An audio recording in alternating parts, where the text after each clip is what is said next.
I can't do it. Okay. We'll do it live. Okay. No. We'll do it live. F it. Do it live. I'll write it and we'll do it live. Thing sucks. It gets me every time. Welcome in. It's another edition of the Daily Puck Drop. It's Wednesday, November 13th, broadcasting from the Limbach Lumber Studios. Contractors, they got free deliveries, everything from whole house packages to homeowner DIY projects. Largest stock moldings in the Northwest. Old school service. Why? Because they've been doing it since 1930. We got a brand new fence out back from Limbach Lumber. Give them a call. Matt, Mark, the whole crew over there. They're going to take care of you. First-class service. Old school handshake. Everything they keep record of by paper, not on a computer. 206-782-3487. Visit them online at limbachlumber.com. Again, that phone number, 206-782-3487. limbachlumber.com. From day one, they've been riding shotgun here with Puck Sports. You can follow, of course, on all the social media platforms. Puck Sports on Twitter and Instagram. Puck_sports on TikTok. And just search Puck Sports there on Facebook. Also, sign up and join Puck's Posse community membership. There's a link on the QR code, also at pucksports.com. Just $5 a month, $54 a year. Benefits include exclusive content, live chats, and, of course, supporting the continuation of pucksports.com. Ladies and gentlemen, he joins us Monday, Wednesdays, and Fridays. He is in a car, but he has got fabulous sponsors. Jim Moore, the go-to guy. Hello, sir. How are you? I'm doing great. Yeah, I'm downtown Sandy. I'm in the grocery outlet bargain market parking lot, and I've already noticed that that Auntie Annie's that they've got those cinnamon sugar pretzels. They're right here. And they're open for business already at 10 a.m. I'm going to see if I can get out of here without getting one of those. But, yeah, my thanks to BrightOwlLighting.com for sponsoring me on Puck Sports, the Daily Puck Drop. Brian Turner, his company. You can decorate your home or business with Christmas lights. Don't risk your life. I mean, don't do it anymore. Don't get on the ladders. Don't be reaching out. Have the professionals do it. Full service. They'll design, they'll install, they'll maintain the lights, they'll put them up, take them down, and safely store the lights for next year. So give them a call, 360-675-2034. That's 360-675-2034, brightowllighting.com. This reminder, the terrific holiday service they provide is only available in Island, Skagit, Whatcom, and Snohomish counties. But well worth it. Give them a call. It's wonderful. I love it, sir. It's good. You're doing great. The reads just keep getting better and better. No, they don't. No, they don't. Yeah. God, I'm such a buffoon with these things. I have it written right in front of me here, like right here. And then I just still stumble through this shit. So my apologies, Brian. There's no I'm never going to be polished at this. I was a sports writer, man. I'm never going to be like, some ad guy. Hey, I'm not going to be that guy. I won't be. I think you were great. No, you don't. You're just saying that. No, I'm not. Yeah. No, the listeners might look forward to that, and I appreciate Brian Turner for having me represent his professional company with an unprofessional voice here. But, I think the listeners always, over the course of my radio career, out of the thing they appreciated the most about me was probably, God, those O'Reilly Auto Parts ads and, all the things where I sounded so uncomfortable reading them. Yeah. I don't mind poking fun at myself. I know you don't. So it's okay. Yeah, that's good. You're wonderful. Don't worry about it. It was great. I think it just keeps getting better and better. Yeah. Okay. Yeah. You putting up your own lights? No, I don't put up lights. Yeah, you do. I know I don't put up lights at all. No, because I'm terrible. I'm terrible at lights. Why don't you put up lights? That's not a big because you know what? It's a jumbled mess. That's why. And I never, really? You know what? I don't like doing it. I'm not a big lights guy. Yeah, but you have kids. Yeah, well, yeah. Do you had kids? Did you like putting up lights? Yeah, I kind of did. I enjoy it. I still am. I'm looking at the house that we're renting right now in Bend, and I'm kind of eyeballing, what I can do safely and what I don't want to do because I don't want to get on a ladder anymore. I'm out on ladders. I don't know where you are on ladders. No chance you're going to find me on a ladder anymore. Shit, I fell off a step ladder a couple years ago. So, yeah, I'm out on ladders. BrightOwlLighting.com. Let them do it. Ladders. The best thing is that what I love about your appearance, where are you again? The grocery outlet? Yeah, the grocery outlet parking lot in downtown Sandy, Oregon, which is 30 miles east of Portland? Pull the mic back a little bit. You're like sorry. you're like swallowing the microphone. Thank you. Well, I want to make sure everyone hears me, okay? Well, everyone hears you too much. I've only sent you 3 texts to pull the mic back. Well, mute me then. No, but just pull it back a little bit. You're good. Yeah. Sandy's 30 miles east of Portland? Yeah. Why are you in Sandy, Oregon right now? I already told you.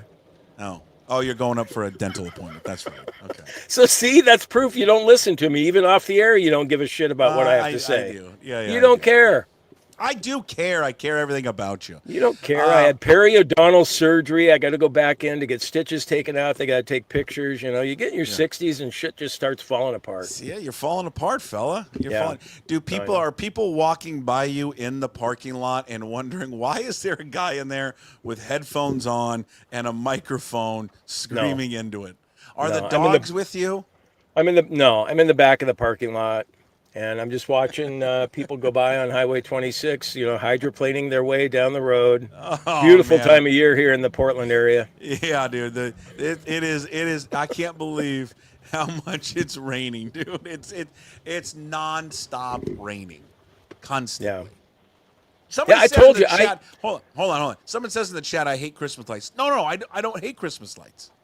No, I just don't like putting them up because I can't put them up, and I don't know how to do it, and there's a skill set to it that I don't possess. And I'm not very good at it either, Puck, but like last year I just thought, okay, I'm not going to do the gutter, it always looks nice when people do it along their gutter line. No. I thought, I'm not going to do that, but when you just put them on bushes. It's not that I hate Christmas. I love Christmas. It's just if you were to see me go put up lights, it would be awful. Like they would look like it would just look like somebody threw up everywhere, and we're like, "What? That's no rhyme or reason to it." Like I would pay if Ryan would come down for Bright Owl Lighting, and maybe we'll give him a call, maybe a special visit. I'd have him come down and put up the lights. What do you expect special treatment? Well, his service isn't available asking. in King County. You live in King County, don't you? And you expect him to come down there and waste all his gas money on you? I'll pay. Hey, Ryan, listen. Brian. Sorry, Brian. I thought you said Ryan. Brian. Hey, Brian. I'll pay for your gas money to come down. Okay. All right. Okay. I'll pass it along to him. Yeah. And he probably is listening, so he can probably get back to you. Yeah. I'll pay for it. It's not that I hate Christmas lights. It's that I know what I'm not good at. And that's the part I don't like when I would hang them on the gutters in the past. How do they get them to hang down exactly the same all the way through there? Because there's always a couple of them that are crooked to the right, crooked to the left, or they're sticking straight up, and you're trying to get them even looking. Yeah. And I'm just bad at it. And like I said earlier, I think there's a real skill set to it of how people put up lights. Yeah, but you could do it in the bushes. It doesn't matter just throw them. And then I think it's kind of cool when you wrap the tree trunks, it kind of has a Hawaii feel to it. I'm with you. But I'm telling you, I've tried to do it and I can't even do that. Like, I don't understand. I think you don't understand. Like, I'm a real idiot when it comes to this stuff. No, like you and I are. moron. Yeah, but see, I feel like I'm just like you in that area because I can't. Home repairs, I got nothing, man. Repairs. I got to call somebody for everything on that. And when I try to do a home repair, I think to myself, okay, I'm going to do this home repair on my own, and then I screw it up even more. Home repairs. And my dad was a builder. I just didn't get that gene. My sister got it. I didn't get it. My wife has it. Thank God for my wife. Thank God for the CEO of this family. Yeah, Kathy has her own toolbox. I mean, she uses a drill and stuff, She's going to use a drill on you someday, I'll tell you that. If anyone wants to see Kathy, she did make a surprise visit on the Old Crimson Cougars podcast yesterday and got a little PDA. There was some making out on the show. Yeah, and I between kind of Jim and grabbed his her wife. breast at one point too, didn't I? Yeah. I think you did. Yeah. So Yeah. if you want to see Jim grab his wife's breast, please go check out the Old Crimson Cougar podcast. It's up on YouTube What do you really right think of that now. podcast? How do you think that's going? It seems like we do a lot of yelling and disagreeing and talking I think over it's- each other. Well, yeah, that's the beauty of it.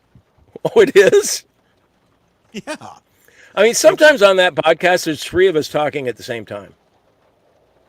Well, I think it's usually you and Paul because I think you guys have a hard time hearing. No, I can hear Paul. I just don't want to hear what he has to say sometimes. So, and he feels the same way about me. Well, we did get into yesterday the whole John Mateer storyline. Yeah, And see, I set you up really nice for that because I see on the Daily Puck Drop over there it says "Keeping John Mateer" is the first story.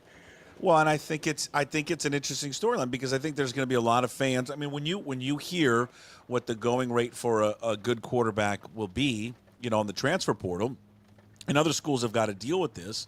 I think you get a little shell shocked and you wonder, oh my God, he can't possibly, afford him. What are we going to do? I would just say this about John Mateer. I think John Mateer, honestly, in my heart, wants to stay in Pullman. I think he does have a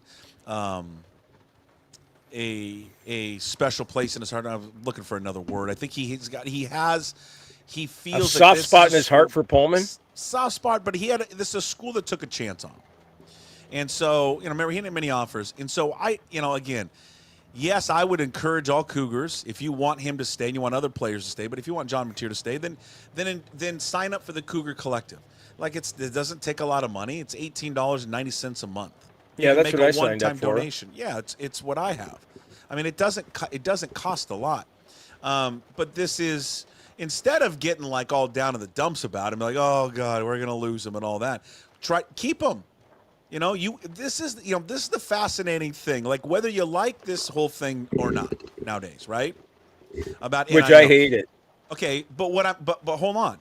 But if you want someone to stay, and back in the 80s and 90s when it was illegal to pay people, you can just pay them now.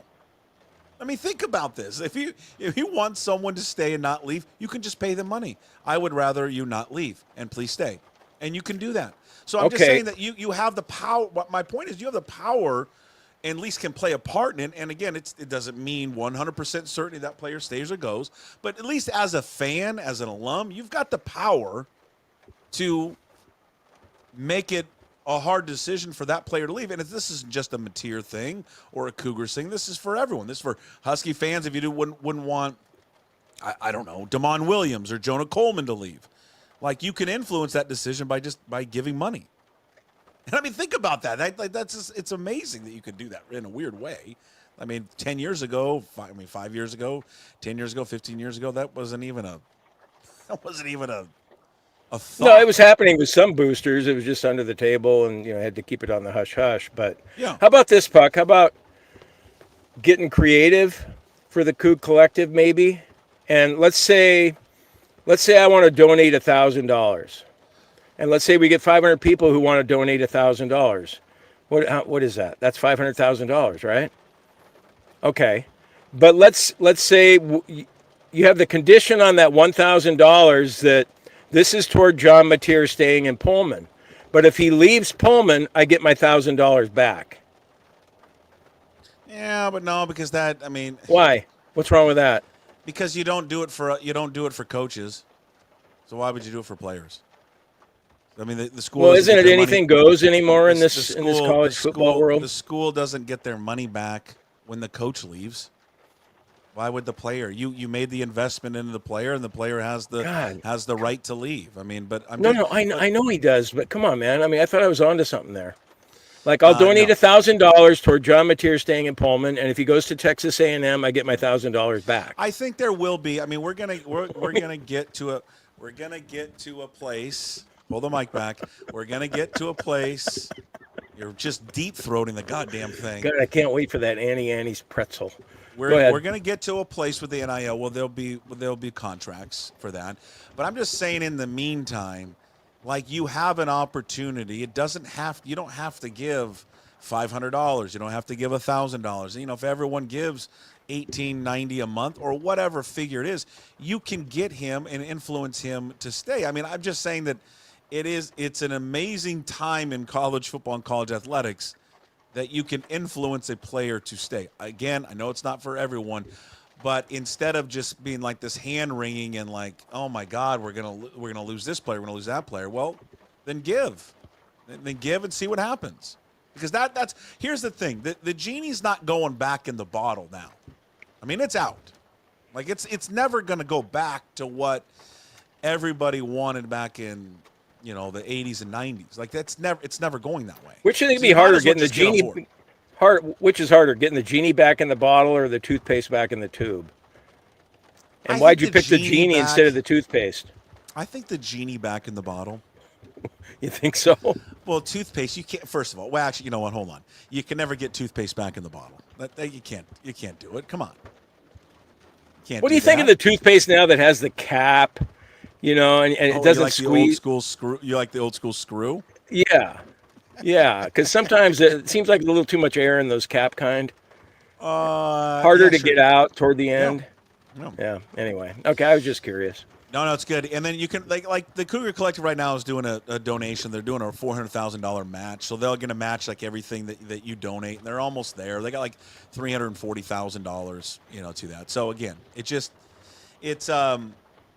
I think this is just the status and the state of college football. And for a guy like John Mateer, I would just take the approach instead of being like, oh my God, there's no way we'll be able to keep him. Take the approach. Why not? I mean, here's the thing. You're the incumbent, right? You got everything in your favor. He's the starting quarterback. He likes it there. He's got Miss Huddy's barbecue. I mean, he likes Jake Dickert. He likes the offense. You go someplace else to a bigger school, you will be competing. You love Miss Huddy's barbecue. Next time I am. Hey, Texas. Hey, Georgia. Hey, Oregon. Hey, USC. God, I'd really like to come play for you, but you know what? I'm not getting the pulled pork sandwiches anymore if I go there. You won't get it. He's got Miss Huddy's is hooking up his offensive line. I'm just saying that there's too many half glass empty, kind of thoughts out there about this. I don't think it's going to take the figure that people think it's going to take to retain someone like him. But I don't know. Maybe I'm wrong. Okay, and I know Sorensen said some of this stuff off the record, and I don't want to get him in hot water. But I think people would be pleasantly surprised to hear what's going into trying to keep John Mateer in Pullman. So I think they're obviously going to. Yeah. I mean, listen. They're doing their damnedest in behind the scenes to obviously retain the guy, just like every school is going to do whatever they can to retain their star player. And listen, I mean, as much as like Cougar fans moan and groan about this, they haven't lost anyone. I mean, they lost Cam. I think Cam was going to leave no matter what, and that's okay. I remember all the hand wringing about Ron Stone and Brennan Jackson. They didn't. Stayed, turned down money left and right. So, that was the greatest. Yeah, but we felt better about Cam Ward leaving based on thinking that Mateer had great potential, and I heard you talk about that on a daily basis, and you're right about John Mateer. But do we feel the same way if Mateer leaves about Eckhouse and who's the other kid? Jackson Potter. Jackson Potter. I mean, I don't know who we have coming in. Maybe we got some hotshot freshmen coming in. I just think that I talk to these athletes every single week. Like we did an Keith Brown visit this week. Keith Brown's a linebacker who transferred from Louisville. Started off at Oregon, grew up in Lebanon, Oregon, transferred to Louisville, took the money, took a good paycheck at Louisville, and then found out, like, just because I took this money, it's not making me a better football player, not making me a better person. Then he went back to the portal, came back to Washington State, and he's told me, I just fell in love with football again. My point to the story is that I don't think every person that's in high school football or in college football right now is in it for money or is in it for where can I get mine? Like who's going to offer me the most money? I'm not saying for some it's not a thing, but I don't think it's for all. I think those would still like to be compensated, yeah, but I don't think for some of these players that it's everything. And I think we should give some of these younger people some credit, because I do think some of these guys, and I think Jake Dickert's done a good job over there, and I think Wazoo's done a good job, is that they want to play there. They like the culture there. There's a lot of guys out there like that, not just at this program, but other programs that just like the culture of where they're at, and that the fit's good, the coaching is good, that it's just not all about, hey, who's got the biggest truck deal that they're going to give me. We focus a lot on that, but I also think that there's a lot of kids out there that are a little bit more old school, Jim, than we think. No, Honestly. I think you're right about that, and the evidence for that too is what happened last year, where we retained most of our players. And look at Almost Oregon all of them. State. Oregon State got decimated, and then with the first-year coach, he's just really had a hard time down there. And so, yeah, that gives me hope that Mateer will stay. It's just you reach a point though when the difference in money might be so much that that he'll leave, but. What the heck, I hope the kid will be back next year. He's sure been fun to watch this year. Yeah, it's been great. Where would we be without him? I mean, we talked about that before you started the podcast today. I mean, we're 8-1 now. We'd be 5-4 maybe, 4-5 even without John Mateer. So he's a game changer, man. He really is. You get in this discussion about Heisman Trophy candidates, and again, he's not going to be on there. He's not going to be invited. But I'm just saying, guys that mean so much to their program, you take him off the team, what would happen? He's one of those guys. It's why Ashton Genty, to me, should win the Heisman Trophy. You take Ashton Genty off Boise State, and they're going to completely fall apart. Well, and Genty's a good example, Puck, what we're talking about here. Yeah. He could have gotten more money leaving Boise State, and he was loyal to them and stayed. But they loyal to them, but then the fan base stepped up to keep him. I mean, that was the other thing, too. I mean, they stepped up to keep him. But I do think loyalty plays a part into that. But no, you look at Mateer, too, Puck, and I think all Cougar fans would agree with this. He's been fantastic this year. But there's also room for growth with him, of course, as a passer. And so you think about next year what he could be after what he's been doing in this season. And so, it's the typical sky's the limit for that guy. Some transition, some Seahawks news. As expected, Abe Lucas has been activated off the PUP today. So now it clears a way for him to come back and make his debut against the 49ers. George Fant has been placed on the IR. So some good news, right, Jim, for a battled offensive line that has just been the story of the season for the Seahawks. Just how much of a train wreck it's been.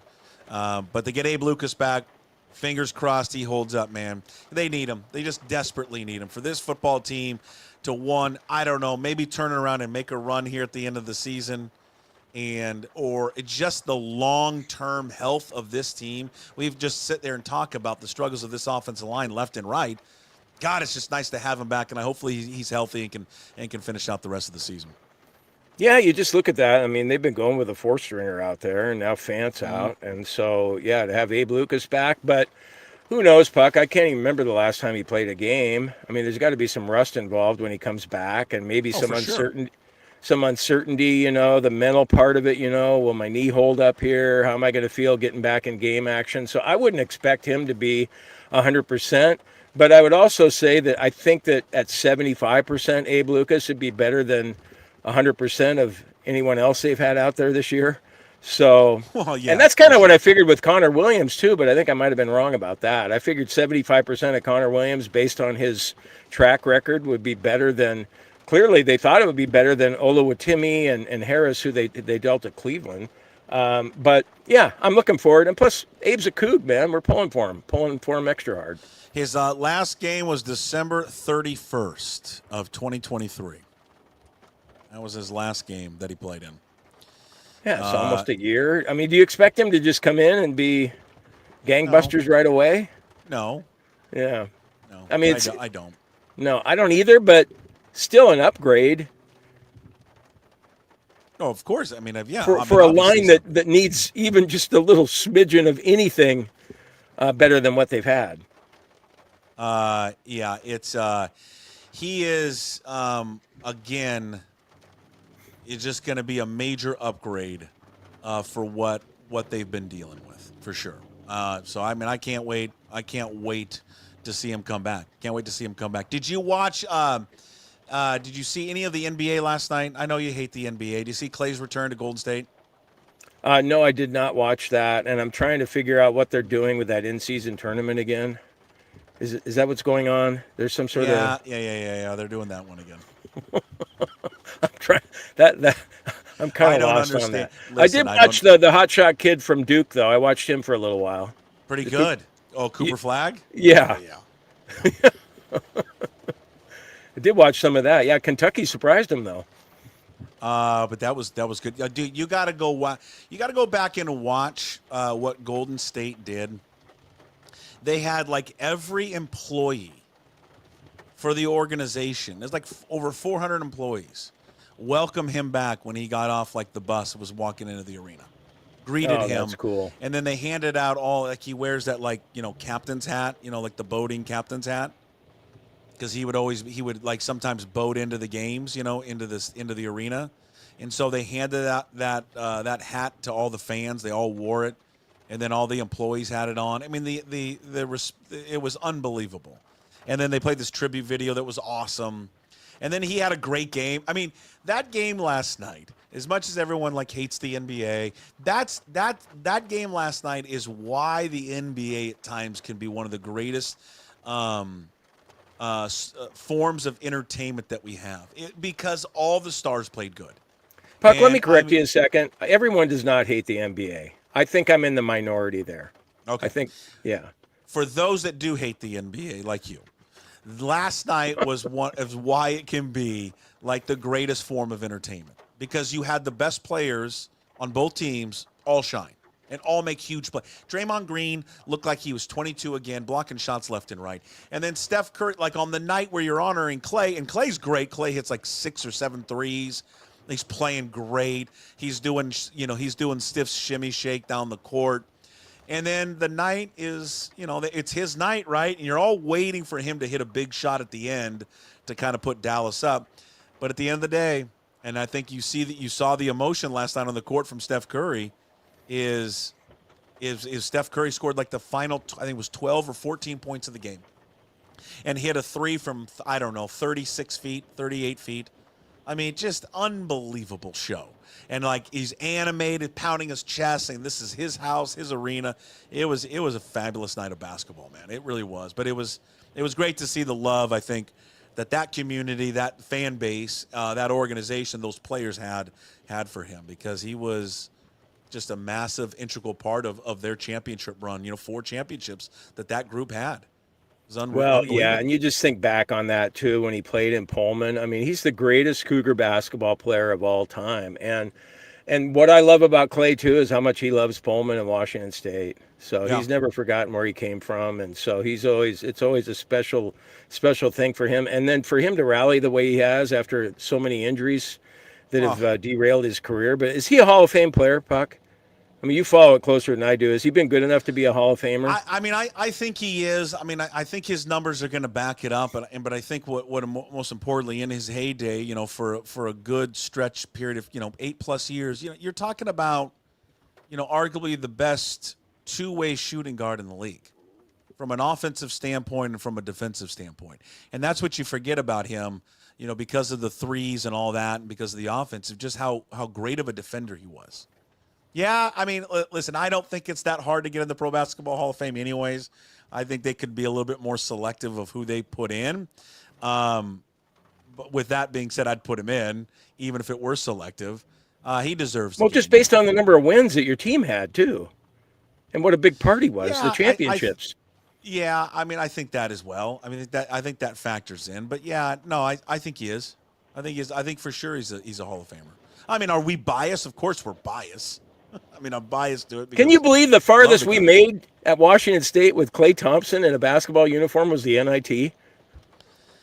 Yeah, that was rough. I know. We had this once in a lifetime player, and the NIT was the best we could do. Well, that was the yeah. Well, you know what? It would have changed had Tony Bennett stayed. Oh, probably. Yeah. Had Yeah, Tony we might have Bennett made not a Final left. Four with Tony Bennett. I mean, Virginia but- won the whole thing with him. Yeah, I mean, I think that if he's there, it's different than why am I? Oh, Ken Bone. I was blanking on who took over for me. Yeah, Ken Bone. I mean, Ken Bone was a good coach. He was a good offensive coach, and he did good things with Klay. But I mean, yeah, it would have been had Tony been his coach in the heyday, like when he really was Klay Thompson. Yeah, I mean, it would have. Yeah, It'd have been well, great. good. So that must. I wish I'd seen that game last night, but I was watching. I was watching Family Feud. Oh, Family Feud. More important than watching sports. Yeah, a little variation, a little change up on show prep last night. Yeah. Yeah. Family Feud? What the fuck's wrong with you, man? I don't. Sometimes I just want to check out. I do. I want to check out. I used to like Family Feud when Richard Dawson was the host back in the day, sure. and so Yeah. checking it out with Steve Harvey and what's going on there. I don't know, Puck. I just, sometimes you have mindless entertainment. I'm with you. Hey. And we wanted to, we wanted to watch the final episode of Golden Bachelorette. I know you've been dialed into that too. I have not. And been I haven't dialed seen in Yellowstone to yet. Golden Bachelorette. Have you seen Yellowstone coming back yet? Yeah, I watched it. Yellowstone is back. Is Beth still good? Yeah, but I mean, do you want me to spoil it for you? Well, I don't care. Are you going to watch it? Well, I know but I don't want- Costner's gone. What do they do? They kill him off? Yeah, so I don't know what's going on with that. Maybe I don't really follow it that closely. Like, him and Costner had the guy who created that Taylor Sheridan guy had some, like, I don't know, falling out or some creative disagreement. Yeah, so Costner's, like, out of the show now. But how did they write him out of the show? Well, I don't know. I don't know if people are watching it. I mean, if they haven't seen it yet, I don't want to spoil it. Okay, well, turn down your podcast then. No, we need people that Wherever you find your volume buttons, turn them down. And wherever you find your volume buttons, turn it down. I No, mean, listen, hey, well- it's Wednesday and it came out on Sunday. If someone really wanted to watch it, should they not have watched it by now? Yeah, I would think so. Yeah, go Yeah, ahead. they killed him They killed him. Who killed him? Did his kid kill him? They masked Jamie? it Did as Jamie off him? Yeah, Jamie had him killed. Did he? Yeah, Jamie had him killed, but they made it look like a suicide. Oh, okay. Yeah, it's stupid. It's Was stupid. was it sad though? I mean, did they have a funeral and stuff? No, I haven't had the funeral yet. Beth is losing her mind. Oh, is she cocktailing? No cocktailing yet, but a lot of smoke. She was smoking pretty hard. She needed Rip to come back and console her. I'm sure Rip's going to pound her into the ground, just to make her feel better. But my prediction is Casey's gonna go on a real killing spree. Okay, well that's fine, but he needs to get rid of that wife. If they want to write somebody out of the show, get her out of there. Why don't you not like her? She's dull. She just doesn't bring anything to the show. I'm kind of. She's hot, but she's not that hot where you can't get rid of her. I'm kind of with you that I'd like her out of it. Yeah. But I want the kid out of it too. Like, I don't need the kid anymore. The kid's he's a terrible actor. Get him out too. I'm gonna watch this season just because I want to finish it. But I got a real feeling it's just gonna be a shit show. Anticlimactic. Yeah, because he was the show. Kevin Costner was the show. John Dutton was the show. Not. I mean, the other characters are good, but you and I love Beth. She drinks like a sailor, swears like a sailor, all of it. Yeah. But I don't know. Well, you would think that they would have thrown whatever offer Costner wanted to stay with the show, and whatever differences they had. Hey, we'll give you an extra $10 million then, Kevin. What do you think? Come on back. Yeah, I don't know. It's one of those things. All right. I don't know if we accomplished much today. Say hi to Rob for me, would you? I love Rob Staton. Well, you want to say hi to him right now? Yeah, sure. I'll say hi to him. I'll bring him on. Well, there he is, Rob Staton, SeahawksDraftBlog.com. Rob, say hello to Jim. You remember Jim? Jim, how are you? I'm doing great, Rob. I love you. You know that, right? I've been enjoying the show with you in the car, and that rain in the background is very soothing. Oh, can you hear that on the pounding up here on the sunroof? Yes, we can. It's just beautiful. Oh, yeah. I have to say, I'm very impressed that you've been able to do that on a mic in a car. I wouldn't know how to start with that. So well done. Yes, you would. You could figure this out. Look at that. You got a studio car? over there in England that looks, first class. Yeah, but you do it in a car. That's very impressive. Yeah. Very impressive. Okay, you want the Seahawks to lose the rest of their games, Rob? No, I don't want them to lose every game, but they might do. Yeah. I'm telling you, if they lose these next two, tank the rest of the season. All right. Well, get me out of here so you guys can have some intelligent talk about the Seahawks and all right, future, Jimbo. Everything else. Well, Jim, we'll see you on Friday. Okay. Take care, Rob. Great to see you, Jim. All right. Go Cougs. All right, there he is. I cut him off. I cut him off right before you say go Cougs.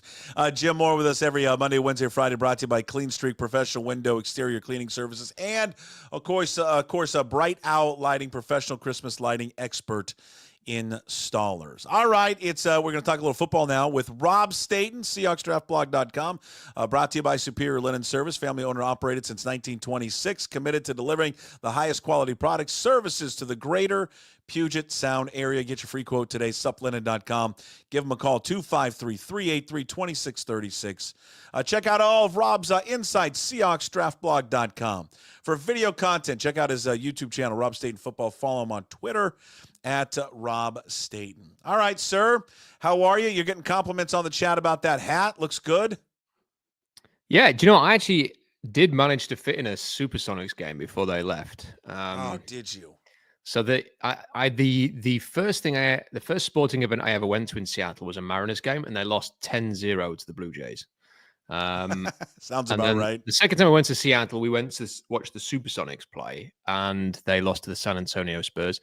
And it cost me $10 to get in, which was £5 which is I couldn't believe it. It didn't matter how entertaining it was to be able to go and watch the NBA for £5, $10 was unbelievable. And then the next day was Monday Night Football, Seahawks Packers. I had no real affinity to the Seahawks, but after that night, I was hooked, and I have not missed a game since. And we're coming up to 20 years now. So there we go. What year was that again? It was 2006. 2006. So 2 years, right? 2 years before they ended up leaving. All right. Now we're begging them for them to come back. Well, that's good. That's good. That's a hell of a weekend, by the way. Yeah, look, I always when I try and get out sports weekend. Whenever I tend to go over to the States, it has to be with the idea of sport. So whenever we've been, like when I've been with my wife and my kids, there's always been like an event that I have to go to. So we were even looking at going to New York for the Jets game this year. We're not going to do that now. But the reason we were going to do it, we're not going because the Seahawks are playing the way they are. But I think the Rangers were playing and stuff like that. So it's good to combine these things, and just I live for live sport. So any chance I get to go to live sport, I take it. All right, let's see the news that just came down about an hour ago. Abe Lucas is back. I mean, obviously, good news. It helps out this offensive line. I don't know what. I'm going to temper my expectations a little bit just because he hasn't played so long. What about you, Rob? Yeah, I think that's fair. I'm got no expectations for Abe Lucas in this game in particular because Nick Bosa is going to be playing against him. What a baptism of fire that's going to be. I think I've got a little bit of a concern. It seems to me that they rushed Uchenna and Wosu back, and he got injured again, and he's been out ever since. I think it's easy to say with hindsight now that they probably rushed George Fant back because he's gone onto IR. Now, they have taken things very slowly with Abe Lucas, but part of me does wonder, Puck, if Fant was healthy, for example, would Abe Lucas be playing in this game? Probably not. If Jarrell had played a little bit better in previous weeks, would he be playing? Probably not. I'm worried that this is a little bit of desperation on the Seahawks' behalf, that they're just chucking Abe Lucas out there now. I really hope that he is in a position to handle that his knee is ready to play these games, because it's absolutely critical. Like, this season, to me, doesn't really matter for Abe Lucas. If you could say to me, you could have Abe Lucas completely healthy and have a great chance to play 17 games next season, but he doesn't play any games this year, I will take that. I think the need to win this weekend is not as important for Abe Lucas as making sure he's fully healthy. God, I don't know. I feel like they've really taken almost been real cautious with him in a way. I think they have been very cautious out for a long time. He has, but when what is the protocol for coming back when you've been out for this long? Like, it feels like a few weeks ago they were barely talking about the guy. Yeah, like they weren't even talking about him coming back, and now all of a sudden it's gone. Oh yeah, he's ready now. I don't know. Maybe that's just fear on my behalf, and maybe it is the Noosu and the fan stuff that is leading me that way. I just really hope that he's ready. I really hope, because I don't want in 2 weeks Puck him to be going back on IR and wondering if this was worth it. I fingers crossed that's not going to happen. Well, yeah, I mean, we're agreement on that one. Yeah, if it's you don't want like a George Fant situation again. Where did George Fant last a series? I can't even remember. It felt like about a few plays, yeah. Yeah, and so, I mean, maybe they were taking this cautiously optimistic approach with him to make sure that surgically repaired knee was ready. I think it's interesting because I remember even going back to draft night talking to Garofolo, and he's like, no, and he was talking to his agent and saying that, no, he'll be ready for training camp, should be ready for the season. And then, just kept pushing it and pushing it and pushing it. So maybe they were like, maybe he had a setback. We'll never know. We'll never know the true story because they'll never going to reveal it. Abe certainly is not a talkative guy. He's not going to go out and reveal it at all. But yeah, you want his, not only this year, but his long-term availability, to be there for Seattle. Because remember, I think it was Carroll even himself brought it up last year. Was he not the first one to bring up, it could be chronic? He was. I think they've pushed back on that a little bit since and tried to maybe, whether it's true or not, suggest that Carroll misspoke there. But I wonder if it's a mental thing with him. Like, if there was a timeline that maybe had him coming back for training camp and playing, maybe he personally is in this position where if he doesn't feel entirely comfortable with it, he's been saying to the team, it doesn't feel comfortable. And that's completely understandable when you've had a serious injury and you've had surgery and stuff like that.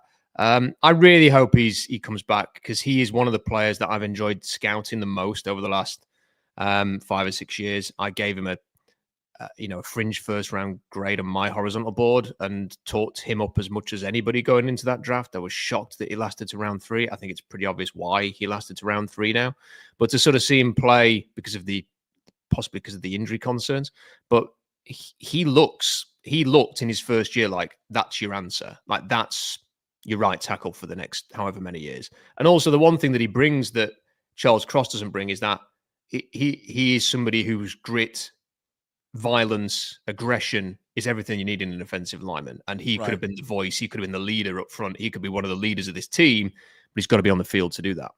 Yeah. Yeah, well, it's good to have him back, and we'll see just what, maybe the offensive line can start, having, a little bit more stability to it. I mean, it's not going to solve what you have in the interior, right? It's not going to solve your center issue, and it's certainly not going to solve your two guards. But maybe now hopefully, fingers crossed, having the anchors on the outside will help you. They're still going to have, to spend this rest of the season, Rob, and then the offseason, still going to look at of trying to upgrade, 3/5 of their offensive line. Yeah, it's a huge job. I mean, I have got a theory, Puck. Do you want to hear it? Of course. Okay. So you have Mike Garofolo on every week. And he is, when he speaks about the Seahawks, you have to listen, because I think he's one of 2 reporters who are really, really in tune with the Seahawks. Like, when they speak, they're speaking from great sources. They speak with an authority about the Seahawks. So when I was listening to your conversation with him in the airport last week, and you were asking him about DK Metcalf and the offensive line and Geno Smith, I kind of just started to piece things together in my head as to what they're going to do next offseason. And this is just my prediction based on what Mike said. I'm kind of putting 2 and 2 together and getting 5. Here's what I think they're going to do. I think they're going to pretty much carry on with their plan for the offensive line, which will be to draft somebody, possibly in the first round, to sort of look for value there. I think it will be a cheapish, probably veteran free agent who comes in as well. And I think that's what their plan will be. I think they'll carry on with that, because Mike said, look, they'll just go and draft somebody. They'll be able to fix the line. They said it's fine. He spoke about DK Metcalf's contract being the big talking point of next offseason. Again, reading the tea leaves of what Mike was saying, I get the sense that he believes that John Schneider thinks DK is a unique player, that there are not many people like DK Metcalf, and that's absolutely true. And therefore, why would you let a player like that go? And that they will pay him. It will make it financially difficult, but they will pay him and keep him because they will feel like they need to keep him as a potential star or a star. And then the other thing was Geno Smith. And you talked about the offensive lineman, Mike, and he immediately turned it on to, but what about the quarterback? He's not going to win you a Super Bowl, is he? So I was reading into that as to thinking they ain't paying Geno Smith $40 million. Like, I think the big talking point next offseason is going to be one of those two players is not going to be on the roster, whether that's DK or Geno Smith, that you can't make the cap work. And Curtis Hamler did a fantastic piece on the cap explaining some of the difficulties they've got, which is on silkstrapblog.com now. Go and check it out. I don't think one of those players is going to be with Seattle, at least if Geno is with Seattle, he will not be on a $40 million a year contract. So I think they may well go cheaper at quarterback, whatever that means, possibly with a draft, possibly with a cheaper veteran, re-sign DK, and then carry on with their plan for the offensive line that hasn't worked, but maybe they just will think the value is not there in the veteran market, so turn to the draft. Yeah, it's a long, lengthy read, but it's a good informative one there from Curtis Allen up at SeahawksDraftBlog.com talking about the comprehensive look at the state of the 25 Seahawks salary cap. Yeah, he made a good point. He has been, Mike over the years been adamant, not over the years, but over the course of a year, I guess, adamant about always, hey, close your eyes, and can you see Geno at the rafters at the Super Bowl, with the at the media day, and every time I'm like, no, I just think that you can't tie up so much money in two particular players without fixing the offensive line. He drafted DK. He understands what the special talent that DK is, but for Geno, listen, I don't think there's going to be much of a market for him anyways. You've talked about that before. Who are they going to be competing with him? And he's not even a free agent anyways, but they're certainly not going to let him, if they bring him back, they're not going to let him play on that cap. They're not going to play him on $38 million. So, but here's the deal, Rob, if let's say they decide in the offseason to move on. And I think DK is a perfectly good quarterback if you have the entire team around you set up. Like if they had a first-class offensive line, their defense was set, they didn't have holes at linebacker and all this, I'd be like, yeah, I think, you know what? All things considered, he'd go out and win you one. He could be on that team. But they aren't close, I don't think. They got too many holes on this football team. But where do you then turn your attention? I mean, is it Sam Howell? Is it another free agent? Is it a trade? Is it someone in the draft? Well, I think that is the interesting question. I think everything you've just said is correct about Geno Smith, and I think no one is, neither you or I think, is suggesting here that Geno Smith is the problem. No, anyone who's watched the games knows that Geno Smith is not the problem, and it is the offensive line. But it's about the timeline, isn't it? It's about, if you need to rebuild aspects of this team, for example, the offensive line, you need money to do that. You need stock to do that. And how are you going to find it? And if you need to rebuild the offensive line in order to become the kind of team you want to be, when is that going to formulate? Is it in 2 years' time when Geno Smith's 37? And do you want to commit tens of millions of dollars a year, most of it guaranteed, to a quarterback who is, approaching 40 by that point? I don't think so. So I think they will go cheaper. I think the other point to make, Puck, is, this is the GM. Let's not forget that, I know it's a long time ago now, wanted to move on from Matt Hasselbeck with Charlie Whitehurst. He traded for Charlie Whitehurst. He wanted to move on from Matt Flynn for Russell Wilson, when he signed Matt Flynn as well, but he did that. He wanted to move on from Russell Wilson to Drew Lock and was prepared to do that. I think he wanted Drew Lock back this year to replace Geno Smith because he taught Drew Lock up so much and didn't barely mention Geno's name during those press conferences. So I think he is somebody who is prepared to move on, however unpopular that may be. As to who it could be, there will be quarterbacks available this offseason who are in that same sort of Sam Darnold, Geno Smith boat of needing to be a reclamation project. So I think there's some options there. I also think they will look at the draft. And there's one quarterback in particular that I keep coming back to that I think John Schneider will be interested in. And, people are going to be sick of me saying this, but it is the Texas quarterback, Quinn Ewers. I think there is a no smoke without fire situation going on here. And I think that if he is available a little bit later on, as I think he will be now, late first, second round, I would not be surprised if the Seahawks end up drafting him. I mean, and who knows where the season goes. I think currently they're at, 13, I believe. I think it's 13th is with their draft. I think is right now. I think the 15th at the minute, but with every loss, they're 15th at the moment. But there are so many bad teams in the NFL.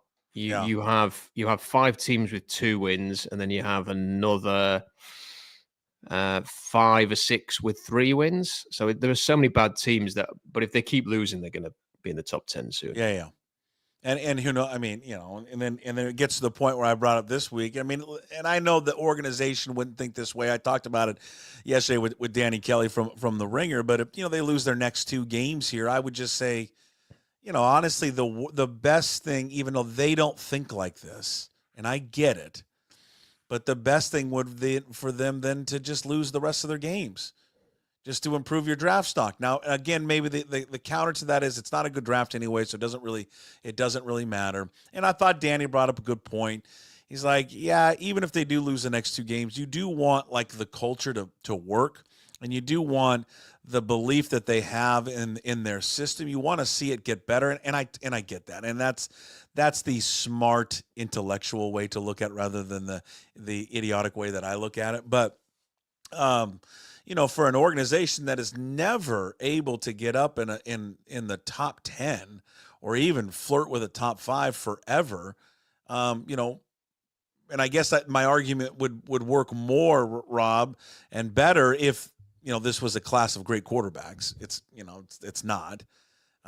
They could be good, but it's just people aren't raving about it. But I mean, these next 2 weeks, I mean, if they drop them, they go to 4-7. I mean, their playoff hopes are done. They're not going to come back from that. Where would you sit with that? Kind of what you would want them to see them do? Kind of like how I feel a little bit, or kind of more where Danny Kelly's at? Probably somewhere in between. I think, almost ideally, as long as you're seeing some progress, even if they're losing, it doesn't really matter. So if they're losing close games but playing tough, physical, if the defense starts to work itself out, if you can see some green shoots there, even if you are losing games but the defense is playing really well, then great. Then you can have the best of both worlds. I don't think, wins against, let's say the Bears implode from here and you beat them, or the Jets continue to be a shambles and you beat them. Who cares if you win those games? You're not learning anything from those games. Really, it's about the product on the field. Whether they win or lose, are they progressing towards something? I think is the most important thing. And if they lose those games and can still show some progress, then that might be the best of both. What I would say about this draft is, like you mentioned it there, the biggest problem is that this is not a good. It's a very thin draft. If you're picking in the top 10, the players that people are going to end up coveting when it gets to sort of the new year are going to be 2 hybrid linebackers in Abdul Carter and Jalen Walker, another defensive tackle that took one in the first round last year, Mason Graham, another quarterback in Will Johnson. It's players like that. I haven't got a single left tackle, graded with a firm first round grade. It's a really sort of poor offensive tackle draft. Interior line, I think all of the tackles that are the big names in college, a lot of them are going to have to kick inside, and because they just don't have the arm length. Like Will Campbell at LSU, who's got 32-inch arms. You can't play left tackle in the NFL with 32-inch arms unless you're something special, and he isn't. So he's going to have to move inside, and people like that will have to move inside. That's not the worst thing in the world for the Seahawks. But then how early do you want to take one? You take a guy who's having to move from left tackle to left guard at 12 overall or something? That's really hard to justify that. So, you could even argue that there's going to be a no man's land in this draft from about pick 7 to about pick 15, where you have got no value. And then if it gets to that point, you might as well pick in the top 7 and get at least one of the players who have a first round grade on your board. The problem is it couldn't be someone like Colson Loveland, who's a bloody tight end. Like that, there just isn't the Ashton Genty, He's the guy out of Michigan, right? Yeah, but there's people like Ashton Genty and Colson, they're going to have first round grades. But Yeah. you're taking another running back or another No, tight end. you can't do Like, that. you can't do it. So, but this is the thing. This is this draft. It's like it's such a weird draft where it's thin everywhere. Like every position is thin except running back, which is loaded, and teams don't take those players early. And then with the quarterbacks, like you say, we may only see one quarterback drafted in the first round, and that's Shador. Yeah. Like I don't think he's going to go as early as people think. Like they're just when you watch these quarterbacks, they are typically like draft media is having an all-timer this year. The amount of nonsense that is coming out of draft media is incredible. Like the stuff that they're saying about some of these players, they're just overrating them so much. They've got it wrong consistently during this draft cycle. It's pretty hard to listen to some of the stuff they're saying, and they're saying there's going to be like 3-4 first-round quarterbacks. They're not good enough. Let me throw a name out just from a quarterback sense. Now I'm doing a lot of this just for entertainment value, but I am curious where you sit with him. I know someone I trust a lot who loves this guy, and he played quarterback, and it's our guy Hugh Millen. Hugh Millen loves Daniel Jones, loves him. Okay. Adam Schefter talked this morning about how he wouldn't be surprised if Daniel Jones has played his last snap for the Giants, and that they'll move on and just part ways with Daniel Jones. Would you? I don't know. Would you kick the tires on someone like Daniel Jones, or do you think he's completely lost? I don't think he's completely lost. I mean, he played ever so well against Seattle in Seattle, didn't he? I don't think he's completely lost. I think the problem with him, and I would never ever put my quarterback analysis credentials up against the mighty Hugh Millen. And he may disagree with this, and if he does, then I cede to Hugh on this. I just wonder about his deep throwing ability. Like, can he? Like, when you think of Ryan Grubb, you think of attacking every blade of grass.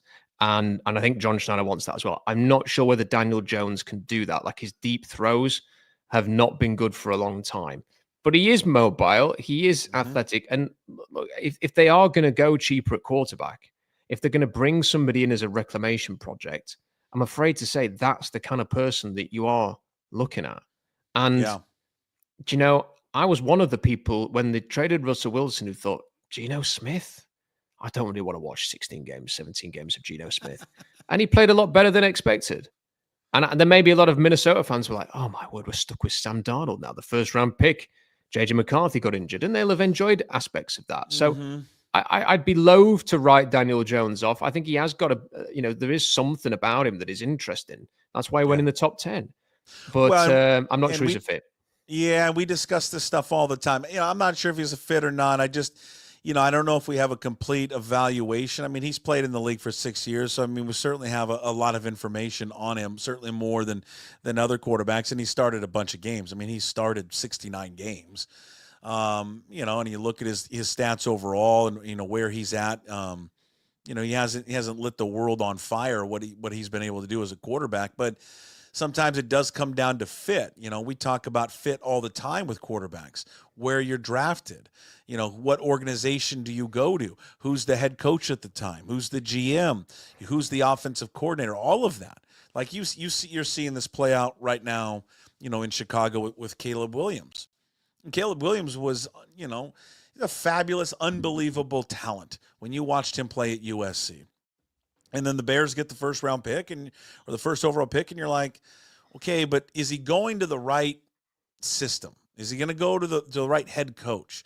Is that head coach going to have the right offensive coordinator? Well, obviously they didn't, because they fired their offensive coordinator. And then their head coach is going to be fired at the end of the season. So now then he's going to go on to another head coach. He's going to go on to another offensive system. And you got to get it right, because if you don't get it right, you do have to spend a number of years, Rob, investing in this first-round talent to make sure that they are the right guy. And you have to get it correct. Same thing with Carolina. They moved on already from the coach who was first assigned to Bryce Young. Now on to another coach.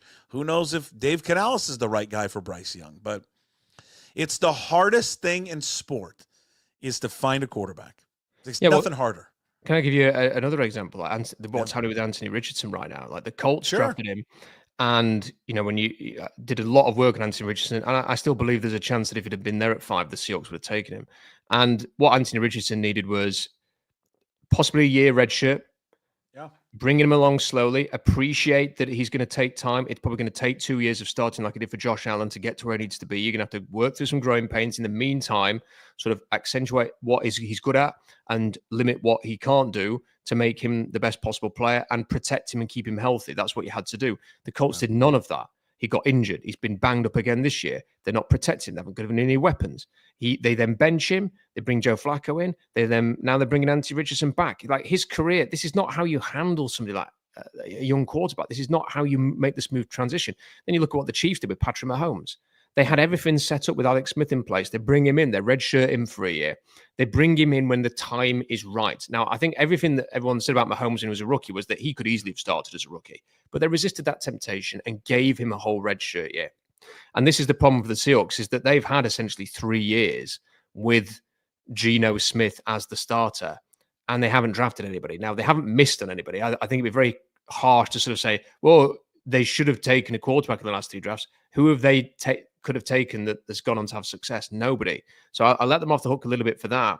But now they're in this situation where they've got to make a decision on Geno's contract. They probably want to get cheaper at quarterback. If they like somebody like Quinn Ewers, what do you do? Because if it's him versus Sam Howell in camp, there's always a chance that Sam Howell ain't winning that job and that you don't make yourself disciplined enough to go, we're going to fight through potential losses for the long-term goal of making this quarterback a success. And then it can all fail. And we've seen, look, you only have to watch the Georgia-Texas game a few weeks ago to see what happens to Quinn Ewers when he has bad pass protection. It was a massacre. So that's my concern. But I do think there's a possibility that they will go down that road.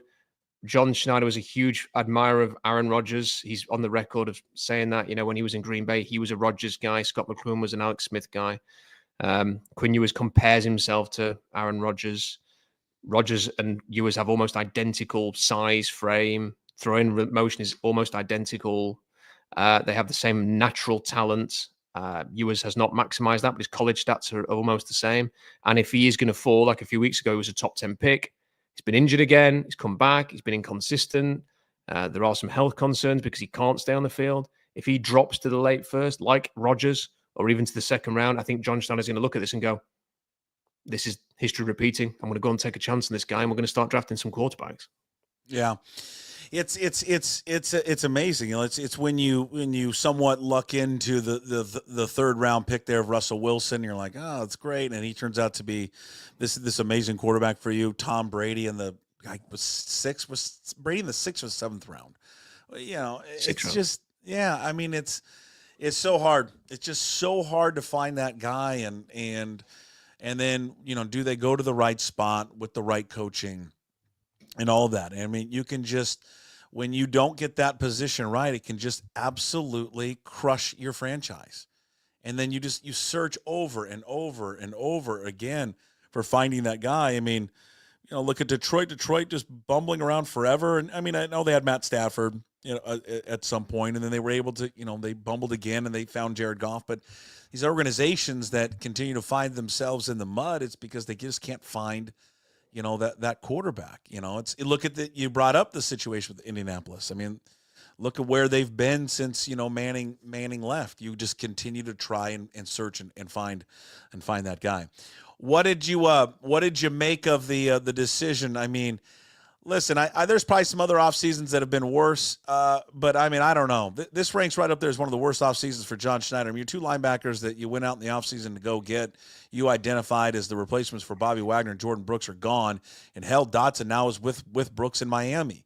What did you make of the latest move by releasing Tyrell Dotson? Well, they signed Trey Ankrum, and then he's cut. They signed Nick Harris. They gave him away. They signed Jerome Baker, and they gave him away. They signed Terrell Dodson. They've cut him.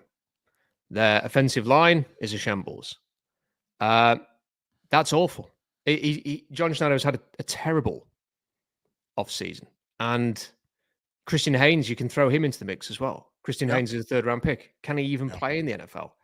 I don't think at this point, if he's not even if he's a healthy scratch, how can you have any real confidence in the guy? Like, short of just hope that somehow in the next year he can transform himself physically to be able to play. then there's a lot of worry right now that Christian Haynes is already just never going to work out. So it's a really poor offseason when he needed a good offseason. Like this was his first. This was his first. He was opening gambit, the post Pete Carroll era, and he has hired a coach who has not had a great start, who is staring down the barrel of being 1-6 if they lose this weekend after an easy 3-0 start. His off-season's not been good. Like he's not had an impactful draft. Like not writing out Byron Murphy off or anything like that. I like Byron Murphy, but look at the Rams draft. They're getting impact everywhere. Like they've even got a center that they drafted who I really liked on day 3. And they took him out the lineup against Miami, and they struggled without him. It was hard to watch Verse, especially in the last game. I mean, he's just all over the place, making plays left and right.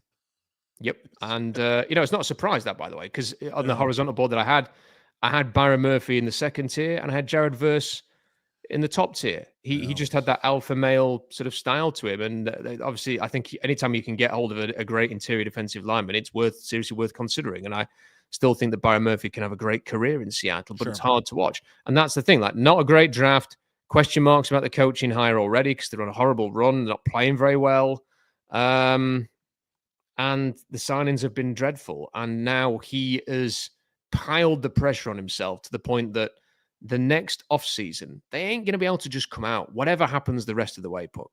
They're not going to be able to come out and act all confident and cocky and we're going to have a draft and look at, we're the Seahawks and all this and we're a premier organization. Now, actually, you're in improvement mode now. Like you've got to go out there. Like he and Mike McDonald will be under, I think, an increasing amount of pressure. And some fans will never put whoever they could have a dog wearing a Seahawks hat and they would sort of back that dog to lead the team. Like, but for the people like ourselves are going to keep talking about this. You've got a big offseason coming up. Fix the offensive line. Come up with some answers. Like find some futures at quarterback. Like get your offensive line sorted. Sort this defense out. Like have a good draft that has impact players, not just a draft that you go through looking at why are the Rams doing this better than we are every year. Like there's a lot of things that need to happen this offseason. And whether you want to call John on the hot seat as a consequence, I don't know. Use whatever language you want, but I think there's an increasing amount of pressure on him. He's got to get this right next offseason. Yeah, no, you're right. This offseason is the biggest since he's been here. I mean, I thought this was going to be a massive last offseason because I agree with you. This was it. This was everything was on his shoulders now. This is what he wanted. This is what he got, right? This is no longer Pete Carroll sitting in his corner, I'm holding his hand, being there. It was all on him. And, there's a lot, and it changes people. Some guys, they can't handle it all being on them. And I think there's still some time to tell whether he can handle that or not. But this offseason will be gigantic for him. And do you know what will increase pressure? Every single win the Pittsburgh Steelers have between now and the end of the season. Because they're suddenly becoming a romantic team within the NFL. And the quarterback is Russell Wilson. And they're playing the brand of football that we all assume the Seahawks want to play. They look just like the Seahawks. So if they have a great run, Puck, and if Russ is having the can at the time of his life like he looks like he's having right now, it's going to cause some extra pressure, I'm telling you now. Bring him home. Bring him home. I think he'd be quite happy in Pittsburgh if they carry on playing like this.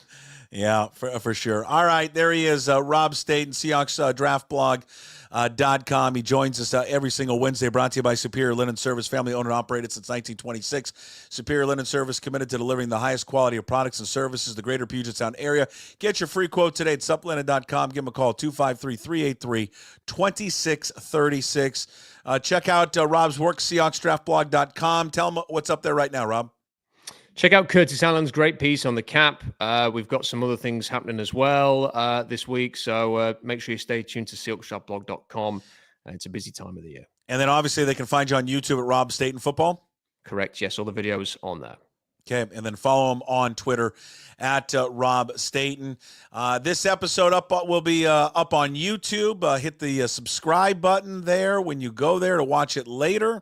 Also listening to it on Apple, Spotify, wherever you find your podcast, and of course up at pucksports.com. Rob, you are the very best. I appreciate it, and we'll chat next week, man. See you next week. Thanks, man. There he is. Again, Rob Staton, SeahawksDraftBlog.com.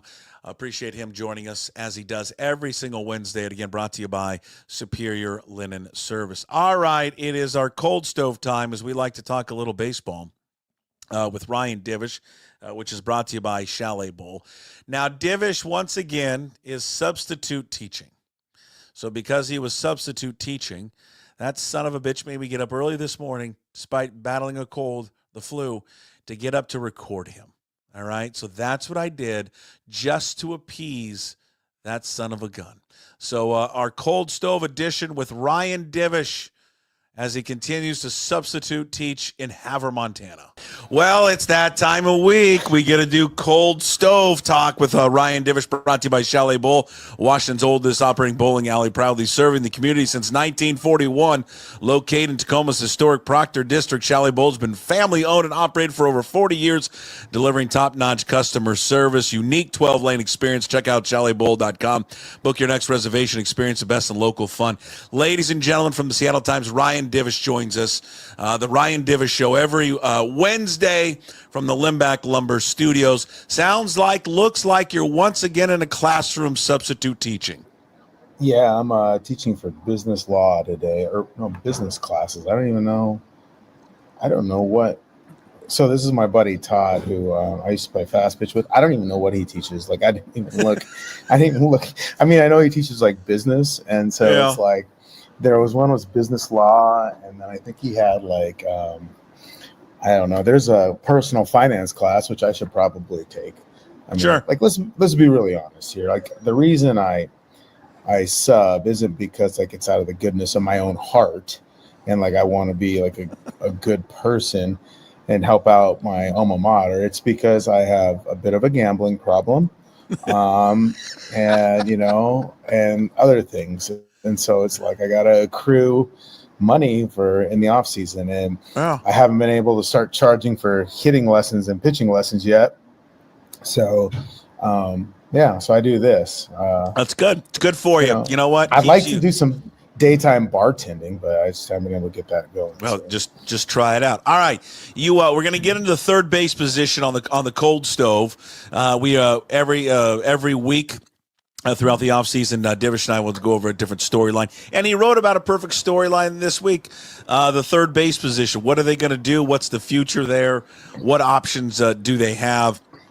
Before we get to that, though, I want to get your reaction on Cal Raleigh not winning the Silver Slugger Award. Instead, it goes to Salvador Perez. I heard about this before it was announced because they've kind of let them know early. And in a way, I wasn't surprised because it's kind of like, the voting is done by, I think, players, coaches, or whatever. So it's name recognition value. And I don't know how much time they actually put into it. I don't know how much Louisville Slugger, puts into it a little bit more. Like with the Rawlings and the Gold Gloves, they have some sabermetric numbers and a group that helps kind of oversee it a little bit more. But I think I posted on Twitter, Cal caught 130 played 130 games at catcher. Salvi played 90. Yeah. Okay. I think that's where it stops, and that's what bothers me about this. Yeah. And I've seen people try to argue against it. It's an award for a hitting catcher. He played 41 more games at catcher. Like that, I just don't understand. I mean, listen, Salvador Perez offensively. I mean, there's plenty of numbers that he has better, obviously, than Cal Raleigh. But I mean, Divish isn't the award is given out to the best hitting catcher, is it not?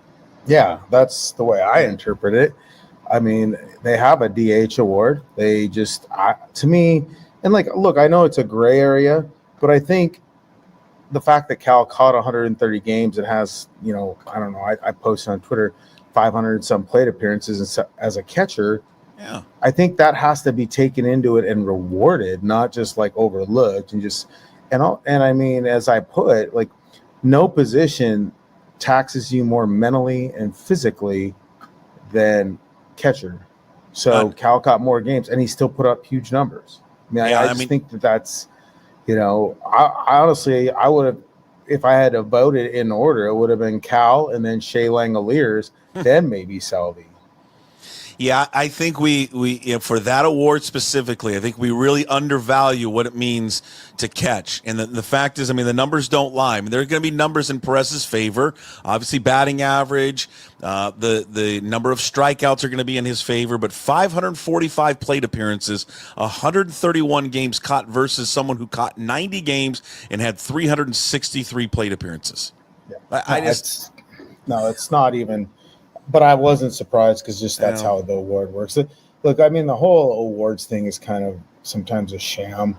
Yeah. Just because, like, when you have like, it's so funny. I was like, oh, players should vote on it. I've seen the players do it. They do a half-assed job because usually they're asking the clubhouse guy, they're asking me, they're asking their neighbor, like, because a lot of these guys don't really follow baseball that closely. Some guys are real baseball junkies and know all the numbers, and other guys aren't. You know, it's the Richie Sexton. You think remember how much Richie Sexton hated baseball? Yeah, but he played it because he's good at it. You know, it's like, you know, and like even like somebody like Haniger, you know, you got a bunch of kids and stuff. You're at home. You're not watching baseball games. You're with your kids. So it's I don't put a lot of stock in that sometimes. I think I'm not gonna die on the hill for this and like start calling for names and people's heads. I just think that I agree with you. I think he won that award in name recognition only, and that's why he took home the award. It's a great point.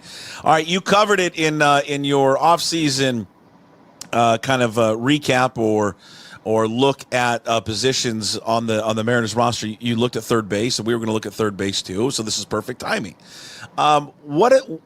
They obviously missed out on this. It did not work out, this platoon system. As you wrote, the platoon system delivered a .213 batting average, an on base of .301, 12 home runs and 40 RBIs. I mean, that's embarrassingly bad for third base. Where do they go from here, and how do they solve it?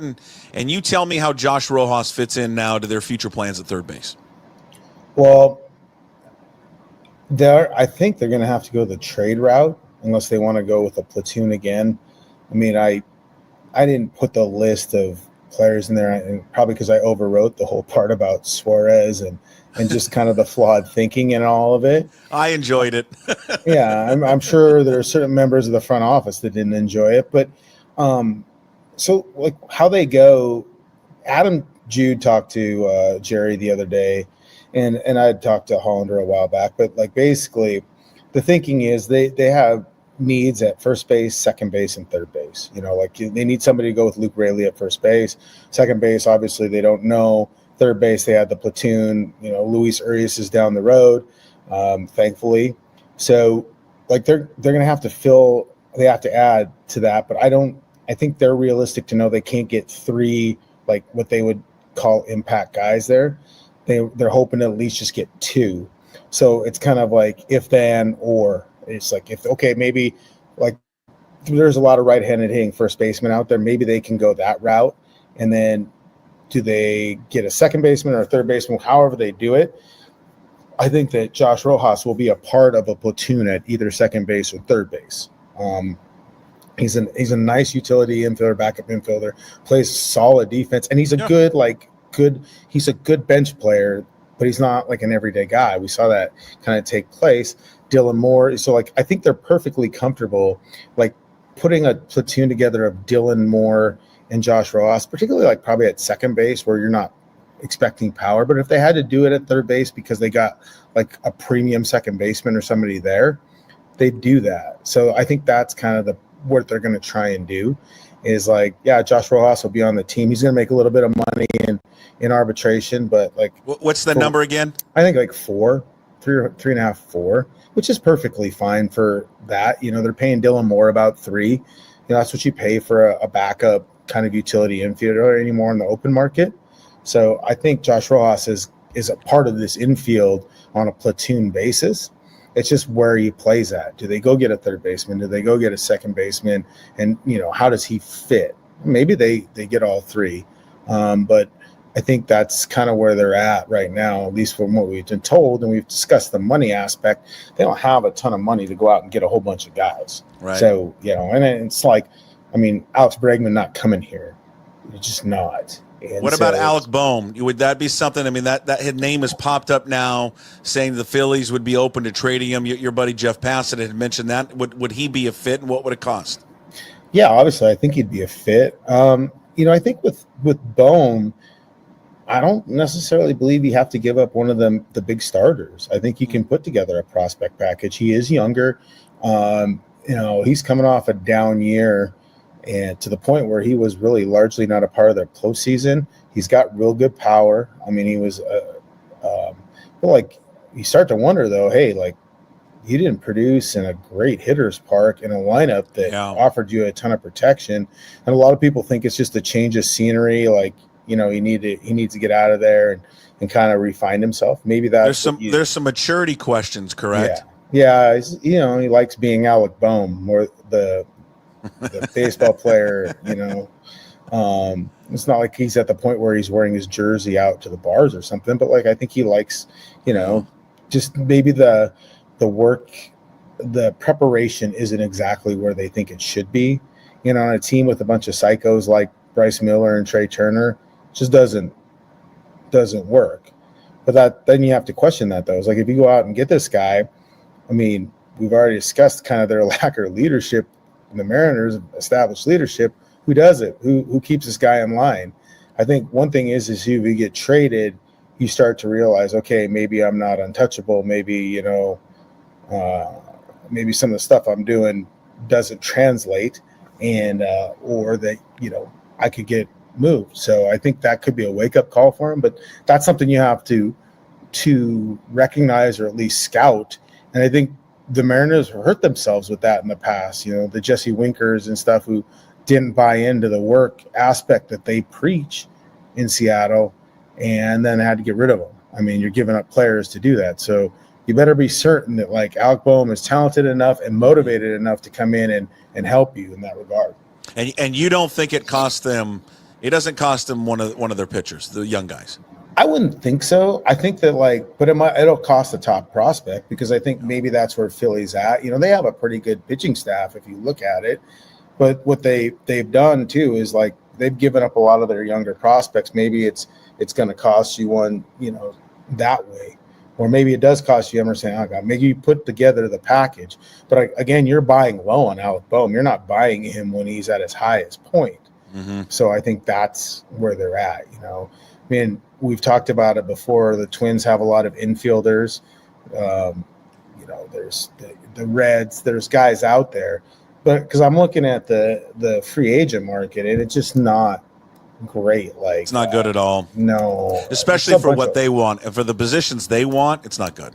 No, exactly, and that's kind of where they're at. I mean, like it's just an older group of dudes, And do you really want those guys? JD Davis, Moncada, who, he's a freaking washout. Ryan Anderson, Jace Peterson. I mean, that's a bad group. Yeah. So it's like, and the internal options for them are what? I mean, I know that it's not there this year. What are their internal options like in their system at third base? Well, I mean, Ben Williamson is a guy they drafted in the second round a couple years ago, and he is considered to be one of the best defensive third basemen in all of baseball and all the minor leagues. He got dinged up a little bit in the 2023 season after drafted. So he limited him. He came back, did a lot of work. I mean, he got up to AA this year. Right. I love the kid. I mean, defensively, he's great. He runs, he plays his ass off. And a lot of people wondered about the bat. And it was better than I thought. He hit in AA this year. He'll be an invite to big league spring training is my guess. And I think he'll start the season at AA as a third baseman every day and be in AAA by the end of the season if he plays well. I mean, like, could he do it? Because he's older. He's he's a college kid, maybe. But, like, they don't have a guy like you're saying, okay, this guy's going to come out and take a job. I mean, we'll see a bunch of retreads on minor league signs. But, yeah, I'm looking at it. The one thing is you could do, I guess, and he's been resistant to it, but a lot of people feel that Willy Adames is a third baseman, not a shortstop anymore. Right. He's a free agent. He got the qualifying offer, but yeah, I don't know. I mean, I think he still wants to sign as a shortstop. Did he not just recently say, or I don't know, am I just making this up? Did he not recently say that he'd be willing to move spots? I think so. I mean, they'll say that publicly. Now, privately, they might not say the same thing. That's where you get at. It's true that stuff happens. Like, oh yeah, I'll say it publicly. Yeah. I mean, even JP, kind of said it publicly, but would prefer to be shortstop. So yeah, Abraham Taro is a free agent this year. Hey, let's bring him back. But come on, let's bring back the bull. But see, that's the problem, and like and I wrote about this a little bit, and who knows if he would have had the same numbers or whatever, but like they had an opportunity, they had an opening. Matt Chapman was available and willing to sign on a short-term deal. If Matt Chapman has the year he had, San Francisco is not a hitter's park. So if Matt Chapman has the year he had playing in San Francisco for the Seattle Mariners, they make the postseason, but maybe then he wants to sign that extension. I mean, the Mariners offered 4 players to the A's for Matt Chapman before he was traded to the Blue Jays and were rebuffed. So, they put themselves in this position by not adding over the last couple of years, by kind of piecing it together because they haven't had payroll. I mean, that's what you're running into. You can map out the free agent classes as they go. I mean, like this is a problem. Like looking for a third baseman now is a problem based on not adding last year or the year before. Right. I mean, it's not like they didn't know Suarez. Suarez was getting older and he was going to run into this option year.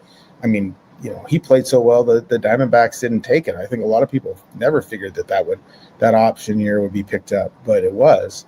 So this is where they're at because of their lack of, I wouldn't say foresight, but the lack of activity to really piece something together. Your buddy, your colleague, Daniel Kramer had a story up there, kind of a mailbag from MLB.com, and just kind of recapping what Mariners GM Justin Hollander had talked about at the meetings here, a week or so ago, and said, listen, interest is high in bringing Justin Turner back. Do you feel that way with Turner as well? And do you think that comes to fruition, that Turner comes back? Yeah, I mean, I know there's interest is high just because they felt like everything he brought to the team on and off the field was so important and vital last year. And so many of the guys in the clubhouse wanted him back, and he still puts together a professional at bat. I think the big problem is like you're carrying the double Mitchwich that you're largely going to use at DH, where you'd like to be able to have Turner at DH some, and they think that's a problem. And I think that honestly, they could go out and sign Justin Turner and still not have any resolution to the situation with Garver and Haniger.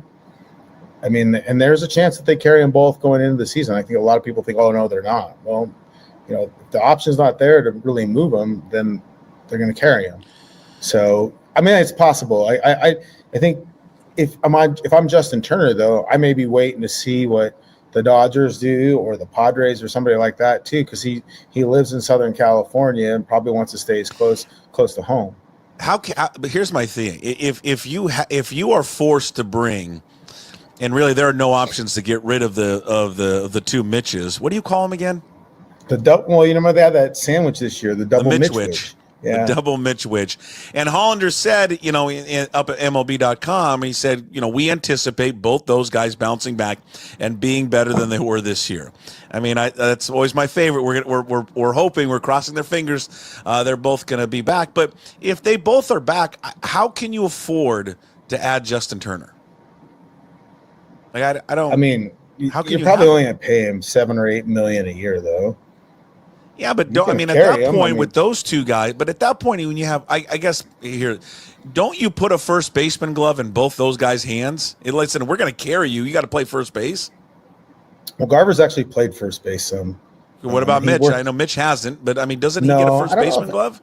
Maybe. I mean, like they could just use him as the DH. You're going to have a DH out there every day. You could use one of them as the DH. I mean, sure. If you really wanted to move one of them, I think it's probably easier to move Garver just because of the catching component, right? And that he did it. But at that price tag, well, you'll eat some of the money, but you probably you're probably trading him for salary. You're trading for a low level prospect and salary relief. Is what you're doing, or picking up maybe it's a contract on a reliever that somebody doesn't want. That's something you could do too. Whether it's like, look at Tampa. Tampa's got some really good relievers that are starting to get expensive and they need catching. Yeah.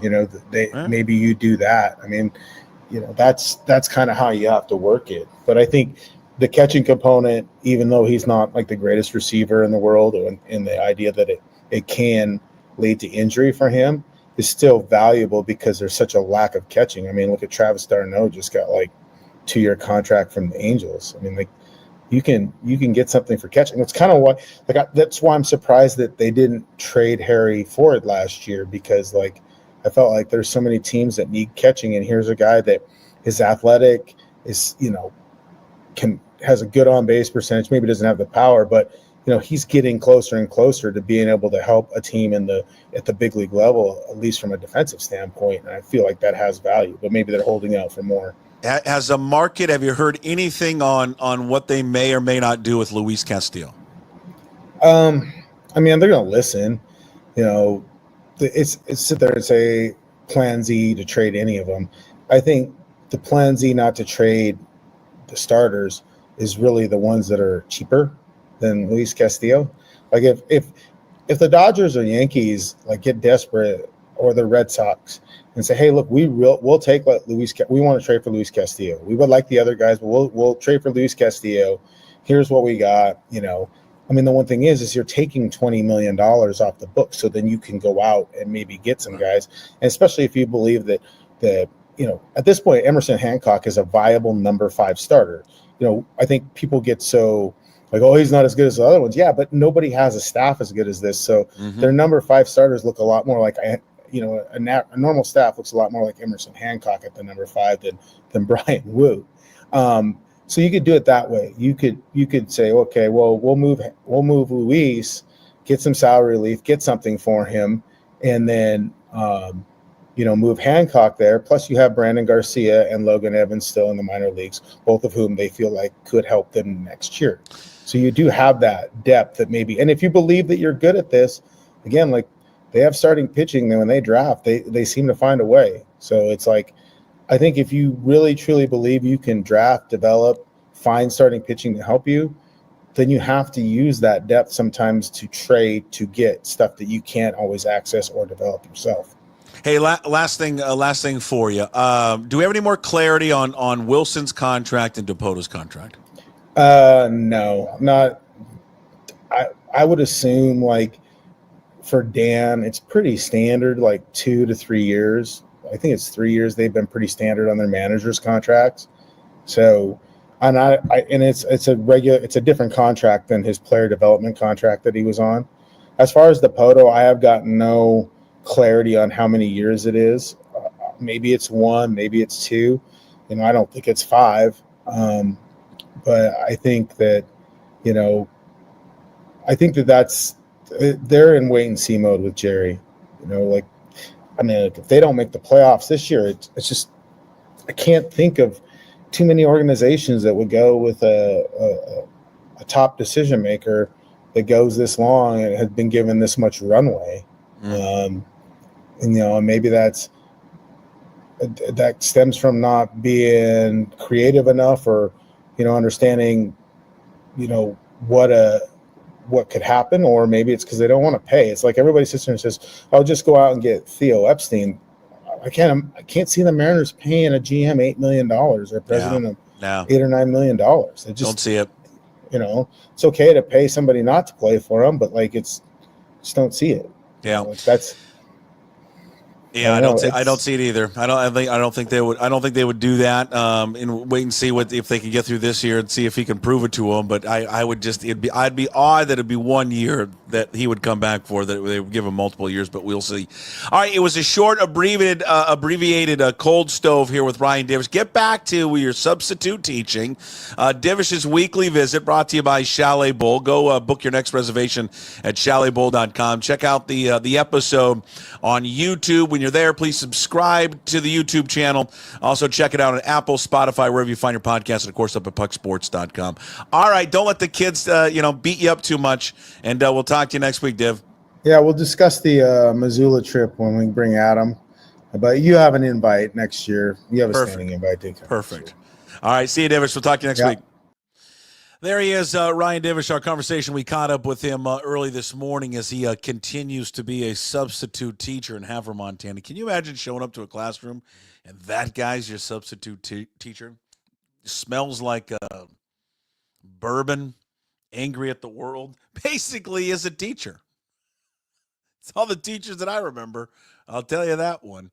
All right, as we wrap up the show here today, the Daily Punch Up. Again, big thanks to all of our guests. Of course, Jim Moore, who's on Monday, Wednesday, and Friday.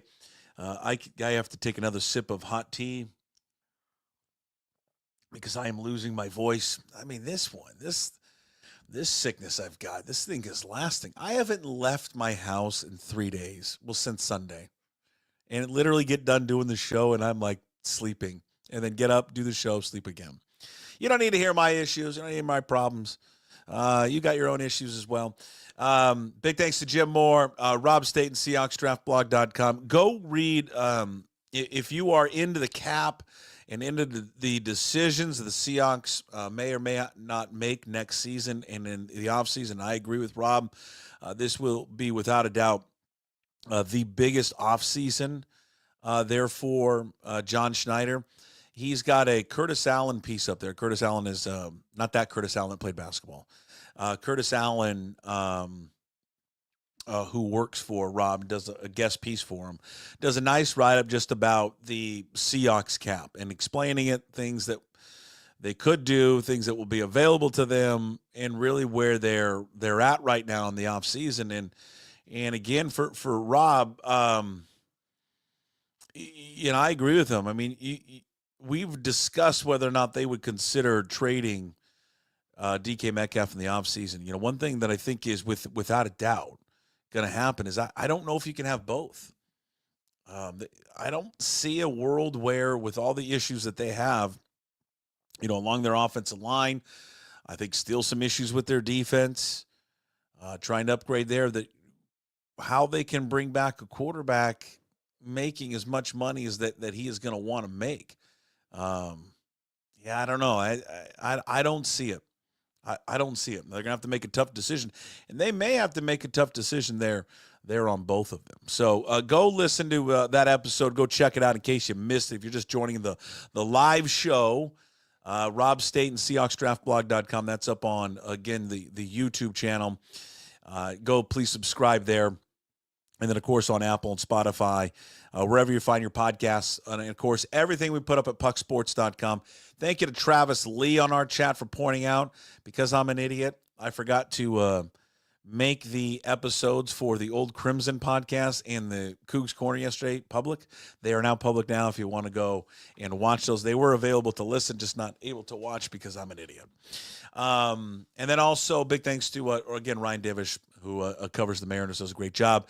Read his piece, his latest piece up there on the M's, what to do there at third base. And one thing that we got into just a little bit, with the Mitchwich coming back. God, both Mitches and Justin Turner.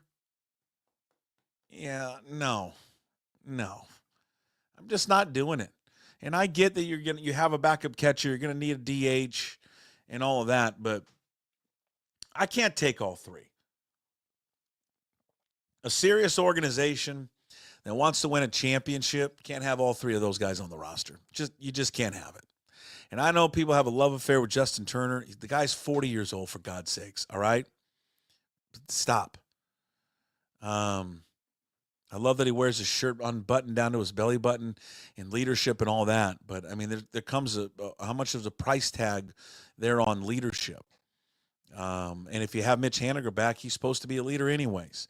There was so much money locked up in those two guys. And maybe he was just saying what he wanted to say, but the comment from Justin Hollander to MLB.com in a story that Daniel Kramer posted up on the site, where he said, we anticipate both these guys bouncing back and being better than they were this year. That is just the same. I hear that. You hear that every year from these guys. Every year it's that. Well, hopefully they'll just bounce back. That's what they're going to say about those two guys. It's what they're going to say about J.P. Crawford. Same deal. I'll just have a bounce back. In our chat, Brett Lund brought this up. Why aren't we talking about replacing shortstop? He's a below average bat. I agree with Brett.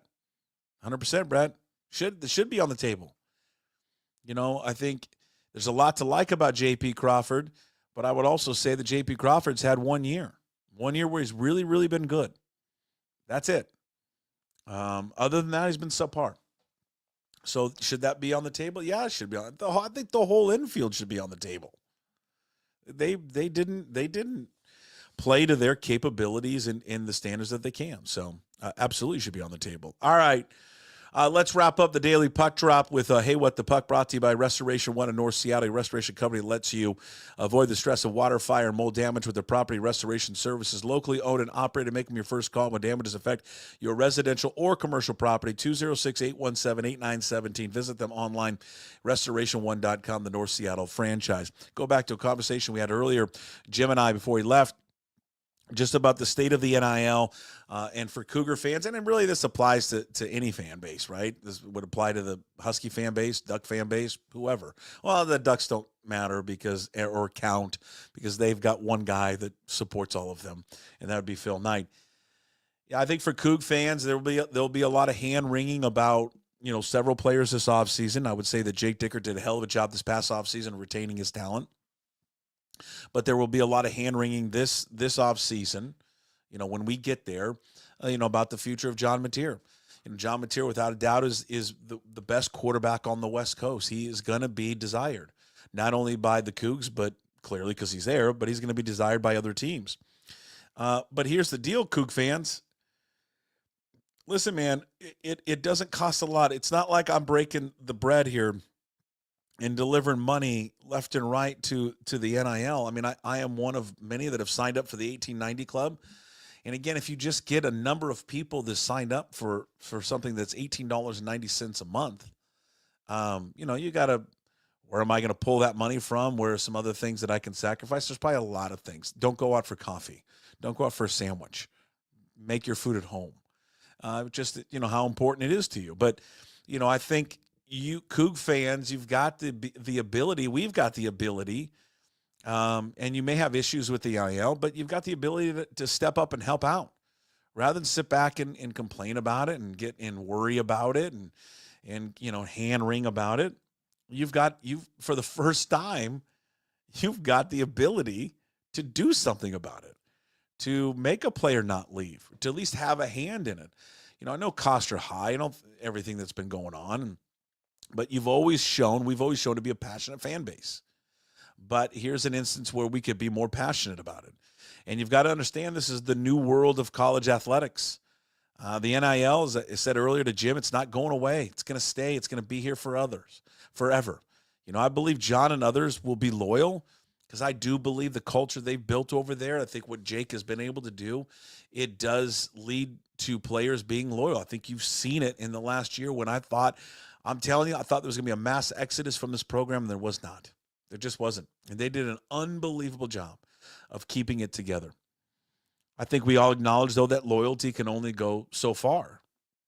I think some players do want to be compensated, and rightfully so. We spent so many years of not compensating them, probably fair, to a degree that was more fair than what they were being compensated for in the first place. Your donation, does it guarantee anything? It does not, but it guarantees, the next player or the next group of athletes. But your participation can help. Like many of you, and I'm probably speaking directly to Coug fans, but if you're a fan of a different school, you probably have that same love for that university. I love that school, man. That was the best years of my life was at that university. And if we can help in a small way to help these athletes and help this program, that football program, which is the driver of all other programs there, then do it. I would strongly suggest you do it. Join the Cougar Collective, cougarcollective.org. I'll put a bunch of tweets out about it. We've got a segment every week. It's brought to you by the Cougar Collective and Flat Stick Pub. Go, what we try to do with the Cougs Corner, especially when we had Jake on, and when we have Jake on for visits, and he's got a couple more visits coming up, and the coaches, but then the players, was to highlight the players to you. So you would then go back and donate and see that it's just not, I'm just not giving to the football player. That there's a kid there, an athlete there, a person there. Every conversation we've had on Cougs Corner, if you go back and listen to them, very little about football. I mean, maybe, there's always a couple minutes of it, but very little about football. It's trying to get to know the players. I didn't know anything about Keith Brown on this week's guest. And again, I say this probably a lot with this episode. You don't need to be a Cougar fan to watch this. But listening to Keith Brown talk about his upbringing in Lebanon, Oregon, is one of the most idyllic things I've ever listened to, about what an incredible upbringing and life it is in Lebanon, Oregon. And and as I told him, as being someone who's much, much, much older than him, it harkened back to a time of what I was like when I was a kid. And you just went outside and you ran around. There was no cell phones and all that other stuff, all that other garbage. It's just I had a real good perspective from Keith Brown, someone who went to Oregon, left to chase the money to go to Louisville. And you know what he decided when he chased that money to Louisville was, maybe it's not everything. It helped, but it's not everything. It was a great sit down with Keith Brown, great perspective. I enjoyed it immensely. And I told him we could sit there and talk hours and hours about his upbringing in Lebanon, Oregon, and just his friendships, what Jake Dickert means to him, what that community of Pullman means to him. But anyways, again, you're a Cougar fan, you want to support, and you haven't done so, you've been on the fence, watch that interview, watch the Dean Janikowski interview, Kyle Williams, John Mateer, and I think it will get you off the fence to support the Cougar Collective, cougarcollective.org. All right, that's it for Hey, What the Puck. It's brought to you by Restoration One in North Seattle, your restoration company that lets you avoid the stress of water, fire, and mold damage with their property restoration services, locally owned and operated. Make them your first call when damages affect your residential or commercial property. 206-817-8917. Visit them online, restoration1.com. Again, I appreciate all the support, everybody listening and watching. Today's episode will be up on YouTube. Please subscribe and like there if you haven't done so already. The chat room is always open there as well to all the videos. We post everything separately. So Rob Staton, Ryan Divish, all posted up there separately. If you don't like to watch those guys, you can, of course, listen to all these the entire show and all the episodes up on all your favorite podcast platforms, Apple, Spotify, again, wherever you find your podcasts, of course, up at pucksports.com. Make sure to follow on all the social media platforms if you're not doing so already. On Twitter, Instagram, Puck Sports. TikTok is Puck_sports. Facebook, Puck Sports there as well. And please sign up and join Puck's Posse community membership. The link is that QR code on your screen, or just go to pucksports.com. Just $5 a month. If you sign up for a year, you get a 10% discount, $54. Benefits include exclusive content, live chats, and supporting the continuation of pucksports.com. All right, coming up on Thursday's edition of the show, we'll talk to Mike Garofolo, and got a special guest, an old special guest from the radio days, will be joining us tomorrow on the show. I can't wait to have him back on. Been pursuing him hard. And he finally agreed to come back on. So look forward to that on Thursday's edition of the Daily Puck Drop. We'll talk to you then. As always, promise to be better. No shoes, no dice. Would anybody like to smoke some pot? Yeah. I was born to love you. I was born to lick your face. I was born to rob you. But you were born to rub me first. What do you need my address for? We'd like to send out a mailer. Mother of mercy, I don't speak Japanese!